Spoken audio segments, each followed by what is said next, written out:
വർഗീയ രാഷ്ട്രീയത്തിനാണ് UDF, LDF മുന്നണികൾ നേതൃത്വം നൽകുന്നത് എന്ന് BJP നേതാവ് MT രമേശ്. PDPക്ക് വന്ന മാറ്റം എന്തെന്ന് CPM പറയണമെന്നും കളമശ്ശേരി ബസ് കത്തിക്കൽ തള്ളിപ്പറഞ്ഞിട്ടുണ്ടോ എന്നും അദ്ദേഹം ചോദിച്ചു.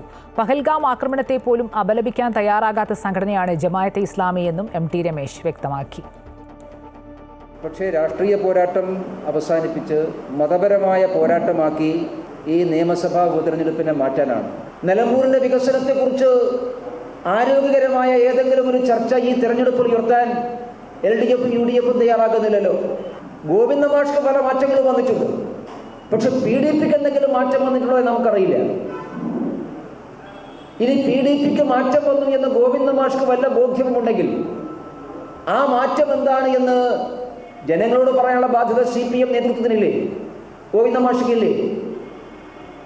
PDP ആരംഭിച്ചത് മുതൽ അവർ സ്വീകരിച്ച ഏതെങ്കിലും ഒരു നിലപാട് അവർ മാറ്റിയിട്ടുണ്ടോ? കോയമ്പത്തൂർ ബോംബ് സ്ഫോടനത്തെ PDP തള്ളിപ്പറഞ്ഞിട്ടുണ്ടോ? കളമശ്ശേരി ബസ് കത്തിച്ച വിഷയത്തിൽ PDP തള്ളിപ്പറഞ്ഞിട്ടുണ്ടോ? തടിയണ്ണൂർ നസീർ എന്ന് പറയുന്ന തീവ്രവാദിയെ PDP തള്ളിപ്പറഞ്ഞിട്ടുണ്ടോ? ഏത് കാര്യമാണ് PDP തള്ളിപ്പറഞ്ഞിട്ടുള്ളത്? അബ്ദുൽ നാസർ മദനിക്കെതിരായി കർണാടകയിൽ രജിസ്റ്റർ ചെയ്യപ്പെട്ട കേസുകൾ, ആ കേസുകളെല്ലാം ഇപ്പോഴും നിലനിൽക്കുകയാണല്ലോ. കോൺഗ്രസ് ആണല്ലോ കർണാടക ഭരിക്കുന്നത്. ഇതിലൊന്നും ഒരു മാറ്റവും വന്നിട്ടില്ലല്ലോ. പിന്നെ എങ്ങനെയാണ് PDP മാറിയെന്ന് CPM പറയുക? മാത്രമല്ല, വിചിത്രമായിട്ടുള്ള വാദം ഉയർത്തുന്ന PDP പീഡിക്കപ്പെട്ടവരുടെ പാർട്ടി എന്നാണ്.